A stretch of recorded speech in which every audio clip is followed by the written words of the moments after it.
जैसे पीछे करवाई है जो 500 माइक्रोन की है। 500 भी जो कार्य कर रहे हैं ना, जो सब हमारे फैमिली के ही है। अच्छा, किसान साथियों, फार्म पॉन्ड के आवेदन से संबंधित, इसके बनाने से संबंधित पैरामीटर्स के बारे में हमने जान लिया, पर वास्तव में इस फार्म पॉन्ड के निर्माण में धरातल पर कितनी लागत आ रही है, क्या खर्चे हो रहे हैं, लगभग कितना एस्टिमेट अंतिम रूप से इस फार्म पॉन्ड के निर्माण पर बैठ जाता है, इसकी जानकारी भी हम यहाँ कार्य कर रहे किसान भाइयों से ले लेते हैं, ताकि आपको एक बार मोटा मोटा आइडिया हो जाए कि अनुदान की राशि मिलने के बाद आपको लगभग कितनी राशि खर्च करनी होगी। तो चलिए चलते हैं अपने किसान भाई के पास और जान लेते हैं कि इसकी खुदाई, प्लास्टिक लाइनिंग, सुरक्षा संबंधी मापदंडों एवं मजदूरी संबंधी कार्यों में लगभग कितना खर्चा आया है और कितना इनको अनुदान मिल रहा है।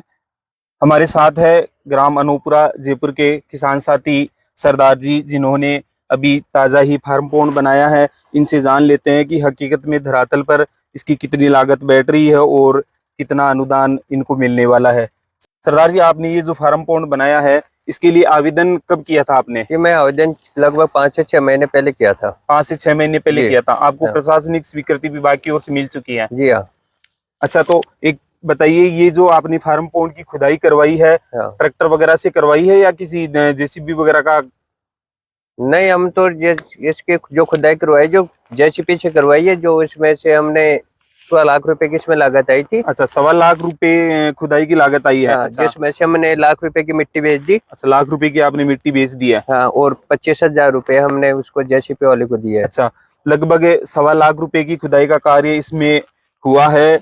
सरदार जी बता रहे हैं कि नजदीकी इनके रिको इंडस्ट्रियल एरिया है, तो इससे निकली हुई मिट्टी जो भी है उसको इन्होंने बेचकर लगभग लाख रुपए ले लिए हैं और केवल 25,000 रुपए का भुगतान इन्होंने खुदाई के लिए किया है। ये जो प्लास्टिक लाइनिंग आपने डाली है, कितने माइक्रोन की है ये? 500 माइक्रोन की है। 500 माइक्रोन की है। इसकी लागत कितने की आई है? 1,20,000 रुपए। 1,20,000 रुपए के लगभग इसकी लागत आई है। 400 घन मीटर के फार्म पॉन्ड की। आपने जो सुरक्षा संबंधित कार्य किए हैं, जैसे जाली लगा रहे हैं, खंबे आपने लगाए हैं, इसमें कितना लगभग खर्चा हो गया होगा? इसमें लगभग 30 से 40,000 रुपए का खर्चा हुआ है, जिसमें खंबे है, जाली है और ये तार वगैरह। अच्छा, तार वगैरह है। तो एक चीज बताइए सरदार जी, मजदूरी कार्य भी लगाए या आप घर वाले ही इसमें मजदूरी कार्य कर रहे हैं? नहीं, मजदूरी कार्य भी लगवाए और अभी जो कार्य कर रहे हैं ना, जो सब हमारे फैमिली के ही है। सरदार जी ने इसकी डिगिंग वगैरह के लिए, पोल गाड़ने के लिए, डिगिंग वगैरह के लिए मजदूरी भी दी है, साथ ही साथ घर वाले हैं वो भी इसमें पूर्ण सहयोग कर रहे हैं।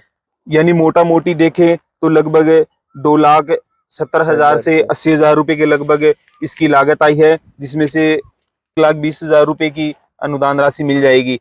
यानी आपको लगभग 1,50,000 रुपए से लेकर 70,000 रुपए तक का इन्वेस्टमेंट अपनी जेब से करना पड़ेगा।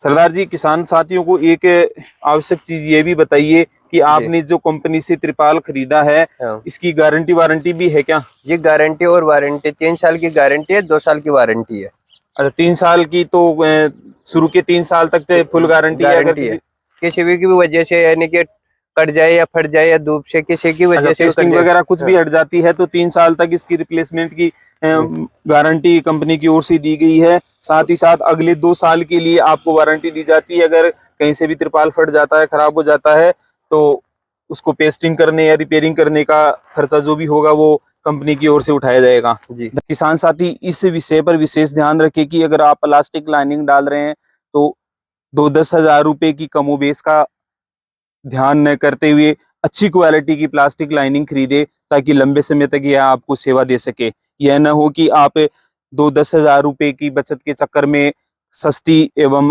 कंडम क्वालिटी की प्लास्टिक लाइनिंग खरीद ले और फिर बार बार आपको रिपेयरिंग के चक्कर में कंपनी एजेंटों के चक्कर काटने पड़े और आपका जो पानी एकत्रित करने का जो सिस्टम है वो पूर्णतया फेल हो जाए और आप किसी प्रकार की दुविधा में पड़ने से बच सके। किसान साथी, फार्म पॉन्ड की खुदाई, प्लास्टिक लाइनिंग के संबंध में विशेष ध्यान रखें कि जो भी आप त्रिपाल वगैरह बिछा रहे हैं वो ढंग से बिछा हुआ हो। इसकी जो प्लास्टिक लाइनिंग की पेस्टिंग है वो कार्य भी ढंग से मशीन से किया हुआ हो, नहीं तो अगर बीच में पेस्टिंग वगैरह खुल जाती है या किसी प्रकार की दिक्कत आती है तो आपका पानी बेकार जा सकता है। साथ ही साथ आप कोने पे यहाँ देख सकते हैं जो भी फार्म पॉन्ड के चारों ओर का कोना है उसमें प्लास्टिक लाइनिंग को दबाया गया है ताकि पानी के बहाव में किसी भी प्रकार का फार्म पॉन्ड को नुकसान न पहुंचे। इसमें जब सबसे बड़ी जो समस्या है वो है किसी भी प्रकार के मवेशी के गिरने की।